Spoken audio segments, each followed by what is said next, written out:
Good afternoon scholar. आज के lecture में हम बात करेंगे इलेक्ट्रिक फ्लक्स, इलेक्ट्रिक डाइपोल और electric field due to electric dipole. तो सबसे पहले हम बात करते हैं इलेक्ट्रिक फ्लक्स। तो इलेक्ट्रिक फ्लक्स क्या होता है? Electric flux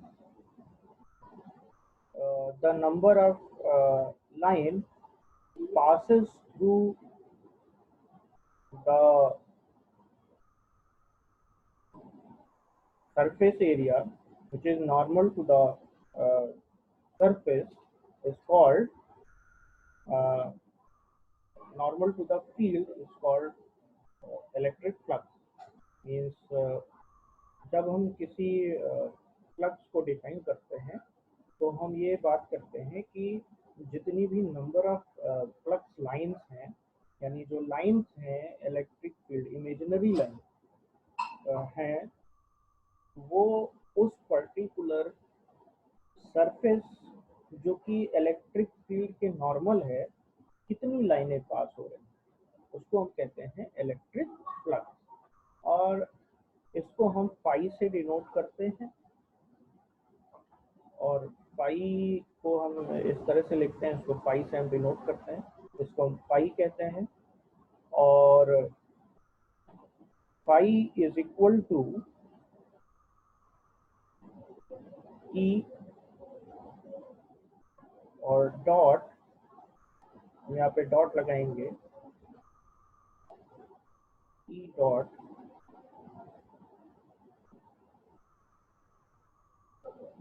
delta S, where delta S जो है वो सरफेस एरिया है, डेल्टा एस जो है वो एरिया है,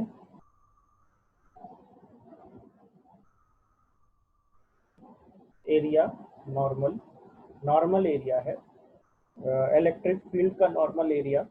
और ई जो है वो इलेक्ट्रिक फील्ड है, और पाई जो है वो फ्लक्स है। पाई को हम क्या लिखते हैं? फ्लक्स लिखते हैं। अब हम बात करते हैं कि जो इसका नेचर होता है, अब चूंकि हमने ये कहा है कि ये नॉर्मल टू द फ्लक्स होता है, normal to the electric field होता है, मतलब इसमें डायरेक्शन हमने बता दिया है।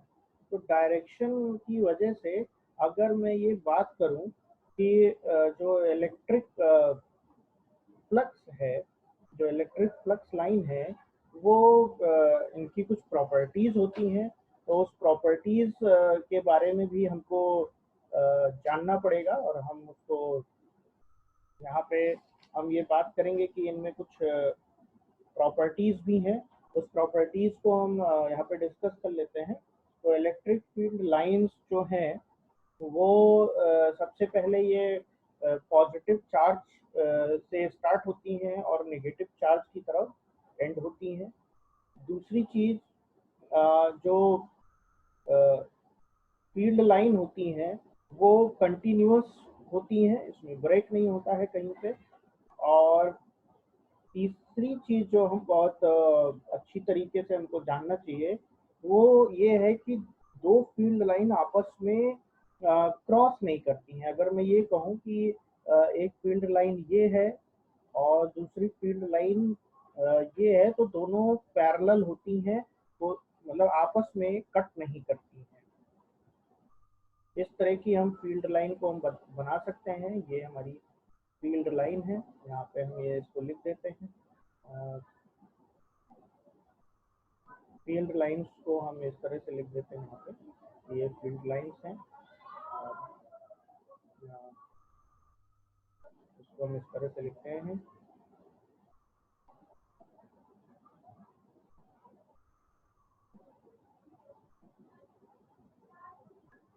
ये फील्ड लाइन है, फील्ड लाइंस को हम इस तरह से डिनोट करते हैं। अब हम बात करते हैं कि अगर मान लीजिए कि हमारा इलेक्ट्रिक फील्ड जिस डायरेक्शन में मूव करता है, suppose this is my positive charge and this is my negative charge. So this is positive charge and this is negative charge, and we can just classify the field lines like this. ये यहाँ से निकलेंगी सारी lines ऐसे, और सारी lines ऐसे निकलती हैं, और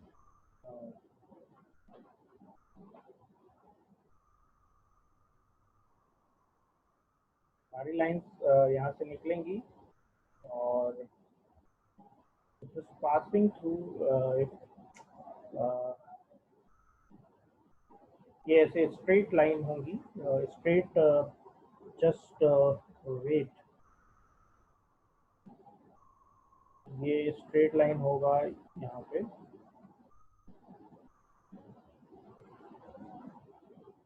ये इस तरह से स्ट्रेट लाइन होगा यहाँ पे, ये स्ट्रेट लाइन,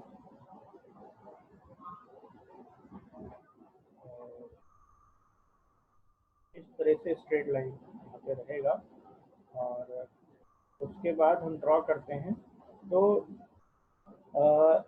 ये ऐसे भी लाइन निकलेंगी, कुछ लाइन्स इधर से ऐसे निकल जाएंगी, कुछ यहाँ से निकल जाएंगी, और कुछ लाइन्स इधर से पास करेंगी, और ऐसे, और कुछ लाइंस ऐसे निकल जाएंगी, कुछ ऐसे निकल जाएंगी, कुछ यहाँ से इस तरह से कुछ निकलेंगी। तो इन पे हम एरो बना देते हैं कि ये इस तरह से आई हैं, यहाँ पे ये आ रही हैं, आने वाली लाइंस हैं,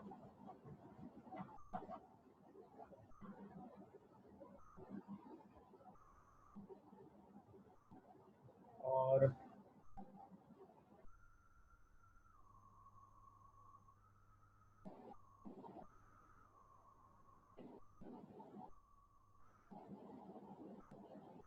यहाँ पे ये आने वाली लाइंस सभी लोग देख रहे हैं।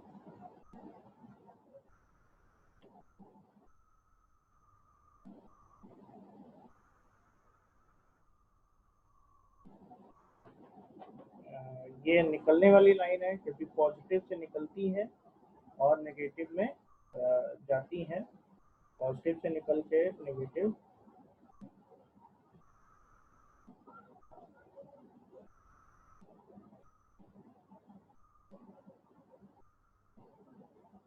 पॉजिटिव से निकलती है और नेगेटिव पे जाती है। ये सभी लोग इसका ये इस तरह से डायरेक्शन होता है इनका, और कुछ लाइनें अगर मान लीजिए कि हमारा जो यहाँ पे फील्ड थोड़ा सा मुड़ जाए, फील्ड अगर मुड़ा हुआ है तो कुछ इस तरह से भी हम देख सकते हैं इसको, ये इस तरह से भी हो जाती हैं, यहाँ पे यहाँ से पॉजिटिव से निकल करके और नेगेटिव की तरफ जा रही हैं, इनको हम फील्ड लाइंस कहते हैं। अब हम बात करते हैं इसका जो यूनिट है वो क्या होता है, तो यूनिट की हम बात कर लेते हैं। तो यूनिट ऑलमोस्ट हमारा एसआई यूनिट होता है। यूनिट हम लिखेंगे,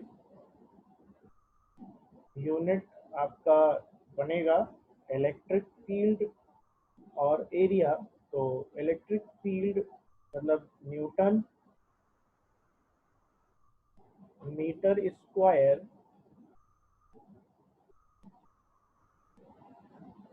पर कूलम, ये आपकी यूनिट है और इसको हम कहते हैं एस आई यूनिट।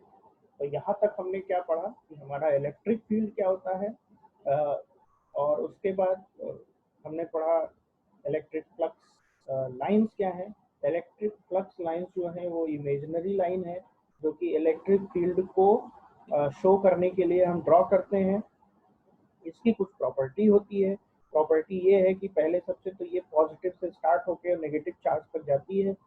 दूसरा, ये कभी एक दूसरे को कट नहीं करती हैं। अगर इलेक्ट्रिक फील्ड मुड़ जाता है तो आपकी लाइन भी मुड़ जाती है। आप यहाँ देख सकते हैं ये लाइन मुड़ गई है। और दूसरी चीज, ये पैरेलल होती हैं ओवरऑल इसमें। और कोई भी लाइन जो है वो लूप नहीं बनाती है। इलेक्ट्रिक फील्ड लाइन कोई भी लूप नहीं बनाती है। ये सबसे इम्पोर्टेंट चीज है। तीसरी, अब हम बात कर रहे थे इलेक्ट्रिक फ्लक्स। तो इलेक्ट्रिक फ्लक्स जो है वो क्या होता है? वो number of electric lines passes through the surface which is perpendicular to the electric field. यानी इलेक्ट्रिक फील्ड के परपेंडिकुलर में अगर कोई सरफेस है उस पर जितनी भी लाइनें पास होती हैं उसको हम इलेक्ट्रिक फ्लक्स कहते हैं। अब हम बात करते हैं इलेक्ट्रिक डाइपोल की। तो इलेक्ट्रिक डाइपोल की जब हम बात करेंगे तो इलेक्ट्रिक डाइपोल क्या होता है? अब हम बात करेंगे इलेक्ट्रिक डाइपोल। तो सबसे पहले हम इसको इरेज कर देते हैं।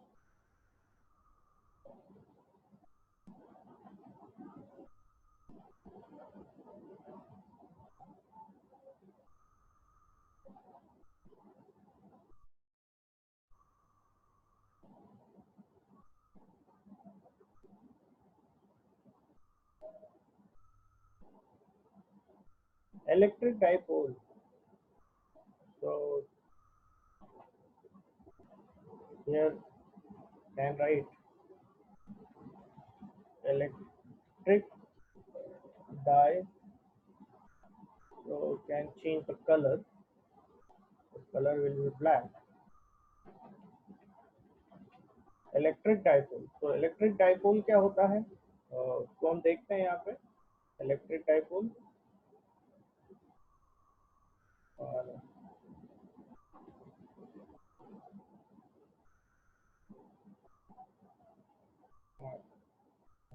इलेक्ट्रिक डाइपोल पे हम डेफिनेशन आप लोग लिखिए। हम डेफिनेशन हम यहाँ पे नहीं लिख सकते हैं।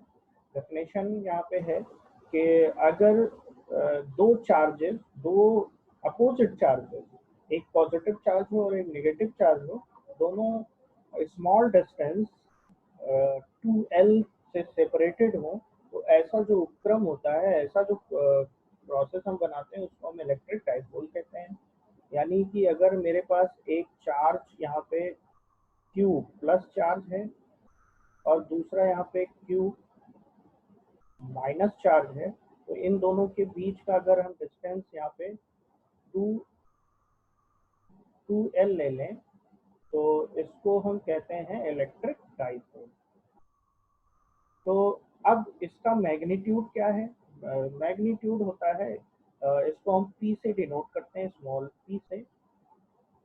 और इसको हम लिखते हैं इन दोनों में से कोई एक चार्ज, यानी हम पॉजिटिव Q ले लेते हैं और उसके बीच के डिस्टेंस को हम यहाँ मल्टीप्लाई कर देते हैं, तो इसको हम कहते हैं इलेक्ट्रिक डाइपोल। अब इलेक्ट्रिक डाइपोल की वजह से हमारा इलेक्ट्रिक फील्ड चेंज हो जाता है। अब इलेक्ट्रिक फील्ड क्यों चेंज होता है? क्योंकि मतलब डिफरेंट डिफरेंट जगह पे हमारा डिफरेंट डिफरेंट इलेक्ट्रिक फील्ड होगा, उस पर इफेक्ट पड़ेगा। तो अगर हम बात करें कैसे चेंज होता है, क्योंकि अब ये डाइपोल है और डिस्टेंस उसका 2L है। तो सपोज अगर मैं मान लूँ कि इसका जो, ये हमारी कोई इलेक्ट्रिक फील्ड लाइंस हैं, ये बहुत सारी लाइंस हैं ऐसे पैरेलली, ये लाइंस हैं हमारी। और इसमें एक हमने कंडक्टर को रख दिया इस तरह से। अब ये कंडक्टर रख दिया और यहाँ पे ये suppose this is your positive Q और ये आपका नेगेटिव Q है। और यहाँ से लेकर के ये जो डिस्टेंस है ये आपका 2L है। अब ये जो डिस्टेंस है तो अब इसमें हमने कहा कि ये भाई परपेंडिकुलर होना चाहिए। तो परपेंडिकुलर डिस्टेंस कौन सा है? इसका परपेंडिकुलर कंपोनेंट, यानी यहाँ पे दो कंपोनेंट होंगे। अगर ये एंगल अगर ये थीटा बना रहा है, अगर ये एंगल थीटा है तो there are two component, horizontal component and vertical component. तो एक तो हमारा क्या होगा, एक कंपोनेंट होगा 2L cos थीटा, और दूसरा कंपोनेंट ये ऊपर वाला ये होगा 2L sin थीटा। तो ये दो कंपोनेंट होंगे, एक ये वाला कंपोनेंट और एक ये वाला कंपोनेंट। तो 2L cos थीटा हमको चाहिए नहीं, हमको चाहिए क्या, जो कंपोनेंट होना चाहिए वो कैसा होना चाहिए, वो होना चाहिए परपेंडिकुलर फ्लक्स के, मतलब इलेक्ट्रिक फील्ड लाइंस के परपेंडिकुलर है। तो P इज इक्वल टू क्या होना चाहिए, P is equal to Q into 2L sine theta. ये बेसिकली ये फार्मूला है, और इसका जो यूनिट होगा वो डाइपोल का यूनिट क्या होगा, कूलाम मीटर, कूलाम मीटर ही होगा एसआई यूनिट। अब हम बात करेंगे electric dipole due to axial plane and equatorial plane. तो इसकी हम बात कर लेते हैं, एक्सियल प्लेन और इक्वेटोरियल प्लेन की। एक्सियल प्लेन मतलब हमारा कोई ये सभी लोग आप लोग नोट डाउन कर लीजिए, और उसके बाद हम नेक्स्ट लेक्चर में axial plane, the electric field and on the axis and electric field on the equatorial plane due to dipole, ये हम डिस्कस करेंगे अपने नेक्स्ट लेक्चर में। तो यहाँ तक आप लोग नोट डाउन कर लीजिए, और नोट डाउन करने के बाद जो भी डाउट है वो हमें बता दीजिए। Thank you.